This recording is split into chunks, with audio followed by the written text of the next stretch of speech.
Hey peeps, Jules Victoria here. Hope all is well. Your host of What's Your Brand Story podcast. I am hella excited to have this queen on the podcast today because she is just all of the things and then some. So you guys know every week I bring on a specific guest, a special guest who will drop gems, share knowledge, talk about their brand story, how they started, the defining moments in their careers, if they shifted, changed, grew, transformed, all that stuff within their branding and their careers. So I have this beautiful queen.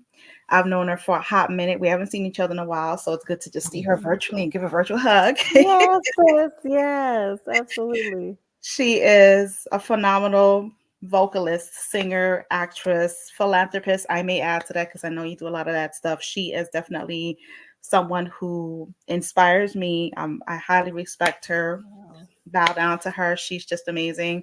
Thank you so much for joining me, Rajdulari Barnes. I appreciate your presence here on the podcast. So can you tell everyone who you are in your own words and what you do in your own words? Thank you, sis. Well, hello, everyone. My name is Rajdulari. I'm a jazz vocalist, an entrepreneur, an educator, an empowerment of sisters. I'm part of a podcast called the Sit Podcast. A lot of my work and my music and my education centers around empowering women, empowering young people, especially folks who want to be entrepreneurs in their fields. And I'm just an all-around sister girl. So I do the best I can, and I'm so glad to be here. Absolutely. So first question I need to ask you, sis, where does your name come from and what does it mean? Because I'm quite sure you get asked this question all the time. Right. So I was actually named by my dad, who knew someone when he was in college named Rajdulari. And he said, whenever I have a baby, if I have a baby girl, that's what I'm going to name her. And so he met my mom. We ended up, they had me, and they didn't quite know how to spell it on the birth certificate. So, as most folks do, they kind of made it up on the fly.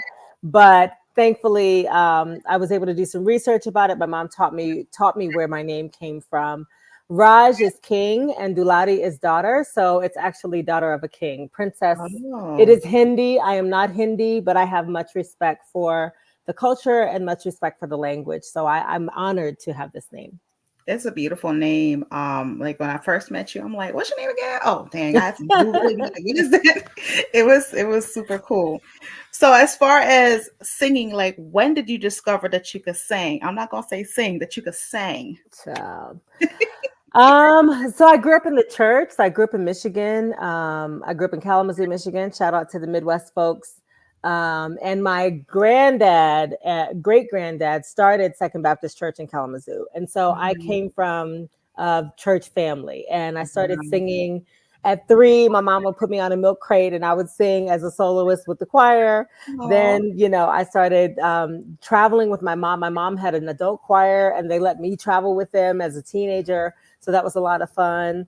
And I just was singing forever, and then ended up going to Berkeley and becoming a full jazz musician. So it's been a great ride, but yeah. Awesome. So how did you recognize like your vocal ability? Was there like a mentor, someone that was pushing you or like motivating you to expand your vocals? Like what was that for you? Honestly, I became a musician because music wouldn't leave me alone.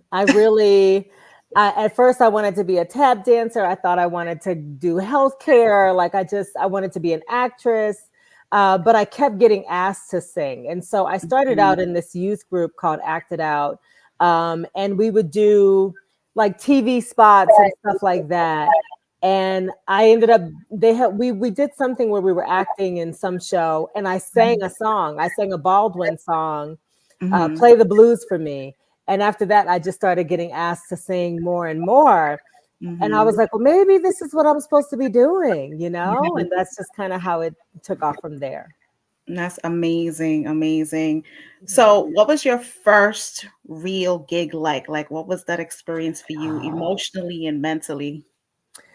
My first gig, I sang looking at the floor. For those of you who know Boston, I was in I was at the Regatta Bar in Boston. I was 17. One of the female musicians, jazz musicians that I knew at the time, asked me to sing lead in her band.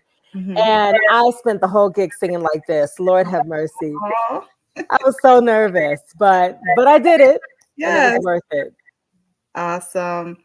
So, what would you say is like your best authentic thing that sets you apart from everyone else that does what you do? What's that thing that draws people to you, that captivates your audience members when they come to your show? Oh, someone says, yes, I'm from Boston. What year did you graduate from Berkeley? 2007, 2008. So it was a long time ago, child. Don't tell nobody. She says, do you know Dion Mosey? I don't Dion. know if I know Dion Mose. I'm not sure. Okay, we're gonna find out who this Yeah, Dion Mose person is. right. But you were saying, so one of the things, it's funny because people always ask me, well, what do you sound like? Do you sound like Anita Baker? Do you sound like Chaka Khan? And I always Mhm. say I do a really great Rajdulari, like that, my sound is my sound. And one Mhm. thing that I learned from being at Berkeley is that nobody has my sound, nobody sounds like me. But I think if you were to say what my music evokes, I Mhm. really like to sing about peace, Mhm. about empowerment, about the struggles of our people, the things that we go through. Mhm. Um, I just like inspiring folks, and I like to sing about love. That's my favorite too. So Oh, it's if you come to my concert, it's a soulful, sultry jazz vibe. That's what yep. we. And I've been to your concerts in New York, and I was just like, wow, this girl, she gonna just be like. Girl, thank you, thank you. So, being a curvy woman that you are, especially in the music industry, where do you find the confidence to stay motivated within the self, knowing who you are, the queen that you are, and not allowing all that fluff and craziness to get to you? I think that the strongest thing you can do as an artist is to be centered in yourself. Mhm. Um, and that is no matter what career you're doing, know that you know who you are, and then know that you know where you're going. And so if I look through that lens as a performer, then whatever anybody's judgments are of me, they don't matter because I'm going Mhm. this way. I have this representation. I'm standing on this stage because Shaka stood before me, because Aretha stood before me, because they braved it before I did, those sorts of things. And Mhm. so, of course, in the industry is all about looks, right? Mhm. And I'm a short, curvy girl too. I'm not even a tall, curvy girl. But But you baby, I take up my space, honey, and you see me coming, and you know I'm there when I'm there. You understand? So yeah, I think that's the best way that I can do it is to take up space and not shrink.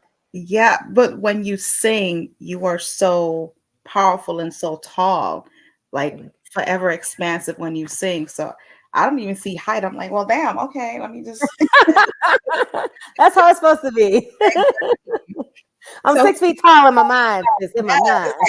I'm like 5'4", and sometimes like when I wear heels, I'm like, okay, I'm gonna stay up here. I like this up here. Like, let me stay. Right.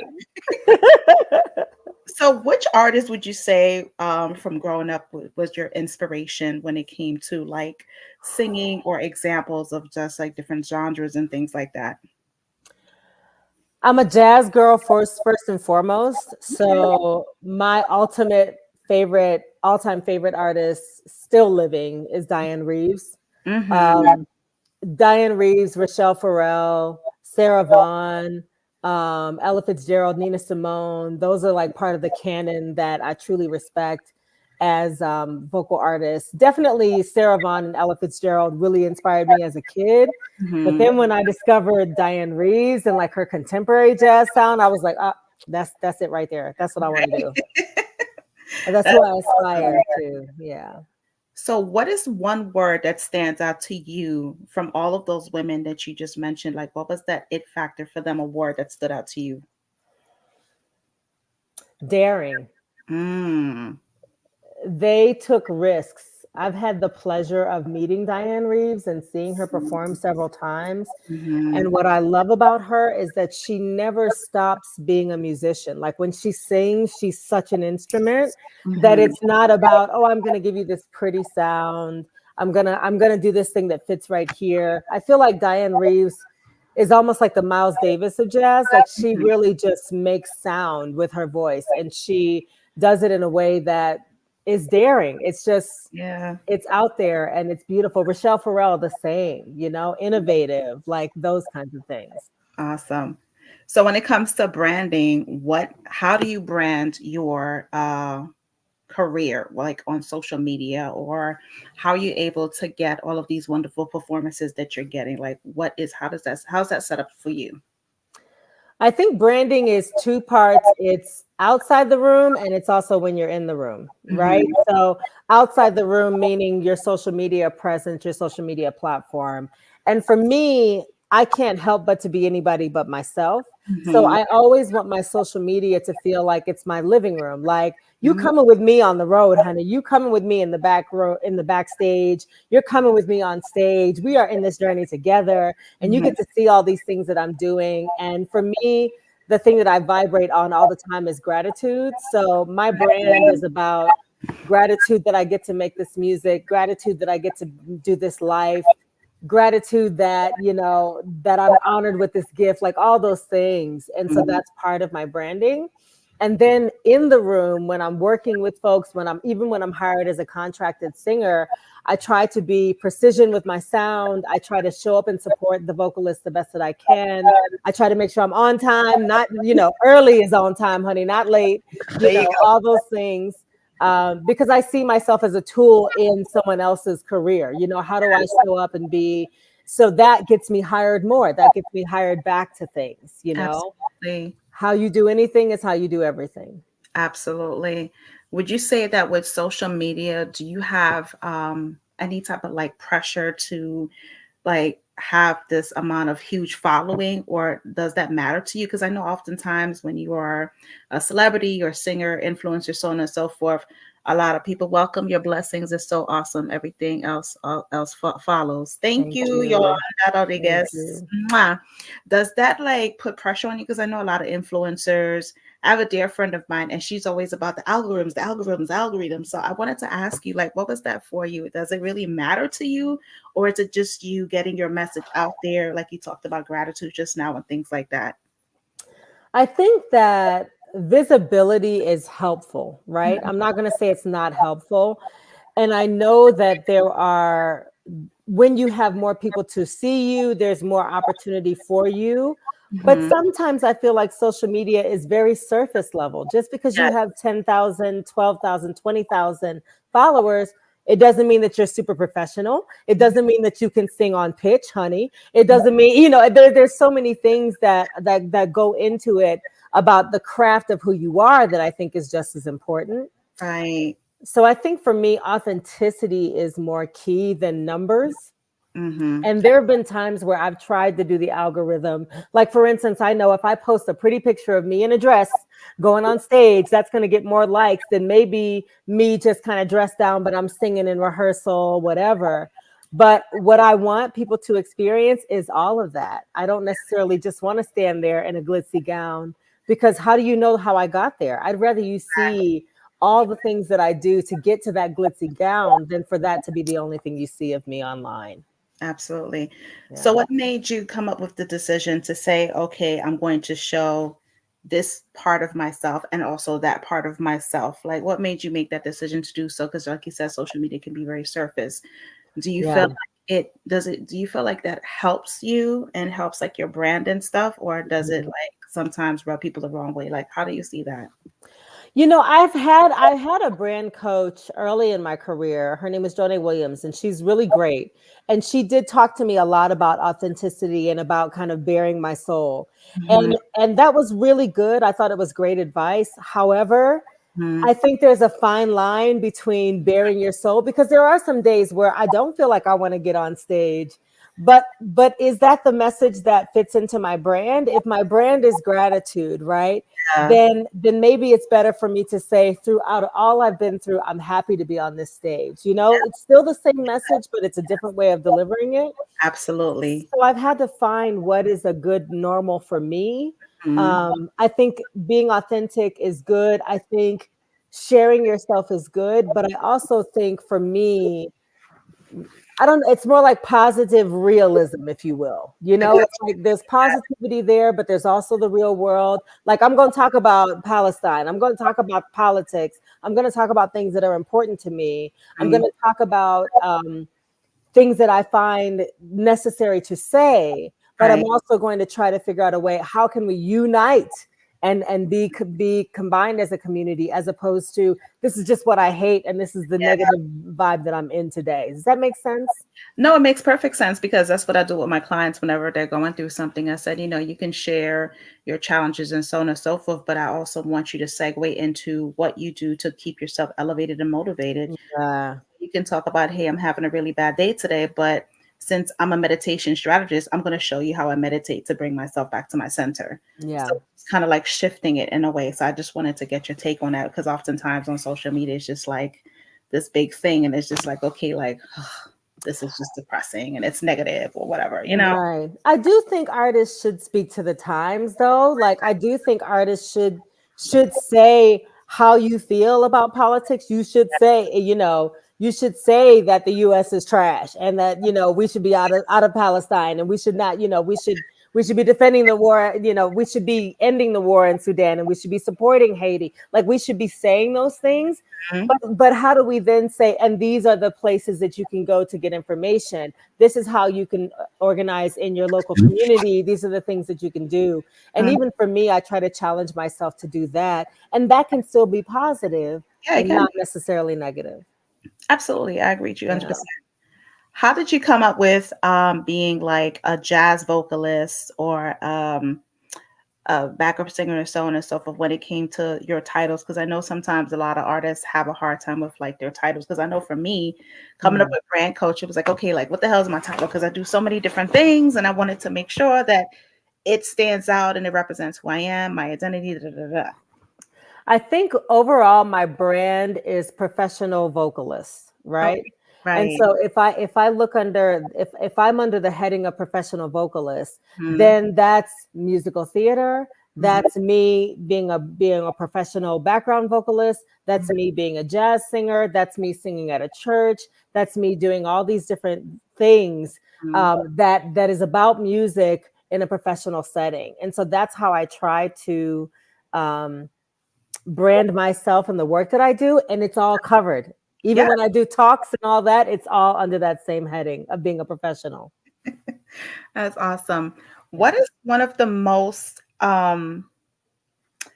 a comment or a review that you received that really, really touched your heart space from like either an audience member or a colleague or even someone that you were like doing an interview with? Like, what was that?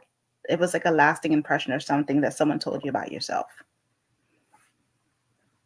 I think the one thing that people have told me that there's two things. So a lot of the songs I write, like I have a song called Natural, which is about like loving yourself in your natural state. I have a Mhm, song called Black Girl, which is all about like women and us seeing ourselves as the having the ability to fly and the ability to be powerful.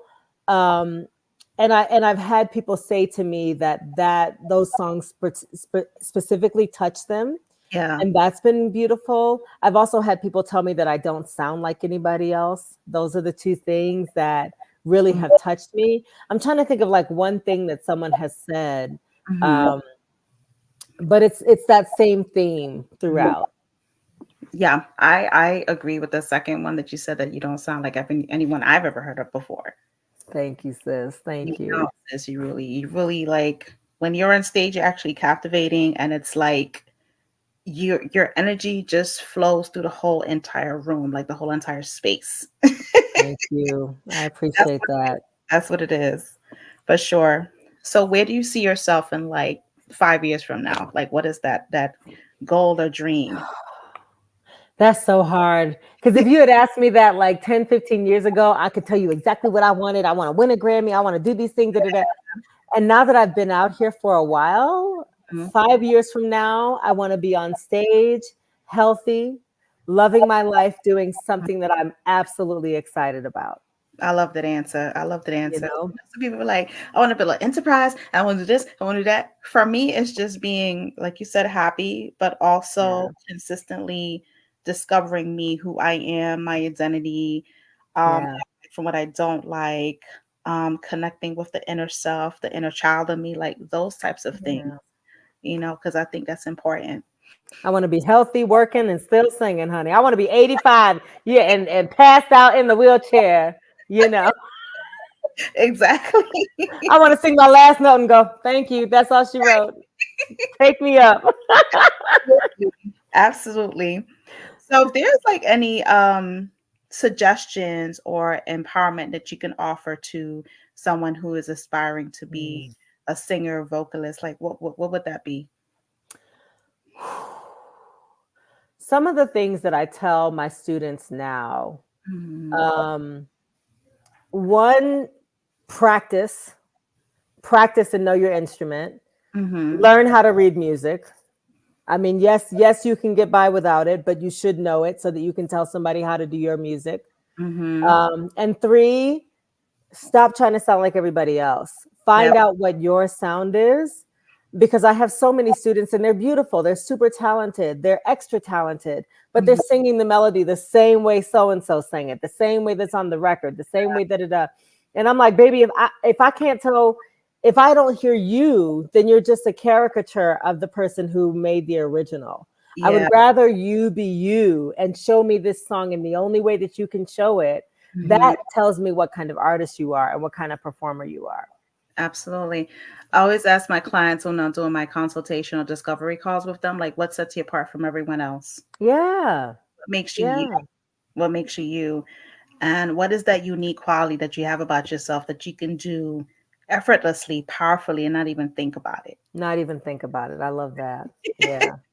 And Yeah. they're like, "What? What is that?" And I said, "Okay, when you find out, come back to me, and then we'll figure it out together. We'll create a roadmap to it because I think it's important that you know exactly, Mhm. your instrument, like you said, and how you can expand it in so many different ways. And it's One important." of one of the things that I always talk to my girls about, and if you want to ask me what I would do in 5 years, Mhm. I want to be paid to be fabulous. I want to be paid to be my fabulous self. And Why I not? think that to me is like, that's the key. If you can really bring all of you to your brand and Mhm. people love that, the Mhm. people who love that will be drawn to you and will pay you to be your fabulous self. Absolutely. So, can you just give me one word that describes you entirely, completely in your essence and your mental, emotional, physical, spiritual being? Like, what would that word be? Magic. Yeah.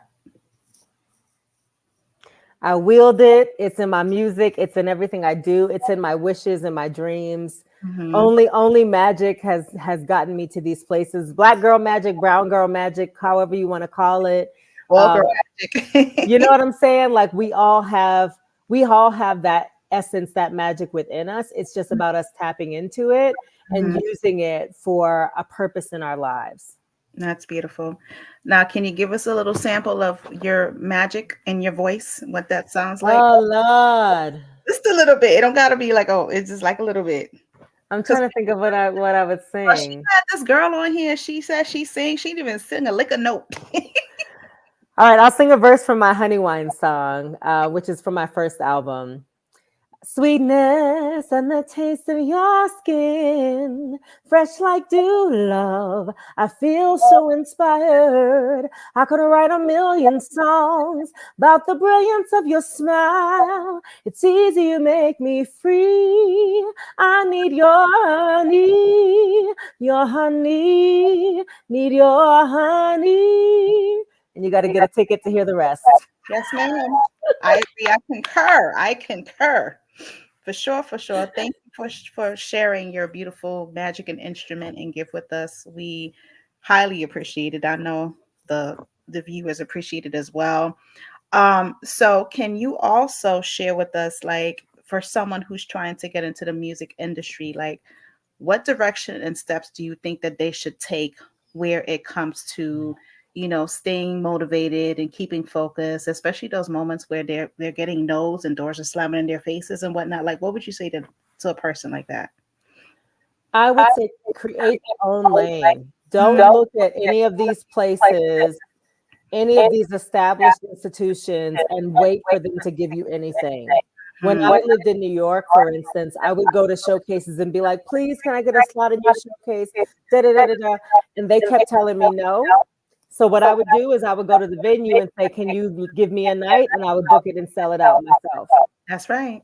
So always find your own lane. Don't wait for somebody to give you something. Do your music online. Do it until you get good enough that people want to bring you to their venues. That's right. Build your foundation yourself. Don't wait for nobody. And also collaborate with your friends. Create music nights with your friends that can build the foundation of an audience that you need. Absolutely. I remember when I was in New York as well, and I was going to all these events to try to be a speaker and a coach, and and they want to give me an opportunity. So I created the Sip and Chat movement. That's right. Yes, you did. Yes, you did. I remember Sip and Chat. Heck yes. You know, absolutely, and stuff like that. So I just wanted to get your take on it because it's just interesting that how society we're so conditioned to want to just kind of like pick me, see me, as opposed to standing in our own essence and power and beauty and grace. So thank you for that. So can you tell everyone how to connect with you, follow you on social media, and if they would like to book you for anything like that, like how would they contact you? Yes, my website, www.rajdulari.com. That's RAJDULARI.com. And you can, my dates are on there. I'm traveling right now with a beautiful singer, Capathia Jenkins. We're doing these incredible symphony shows. She has a show called She's Got Soul. I also have jazz dates here in Denver.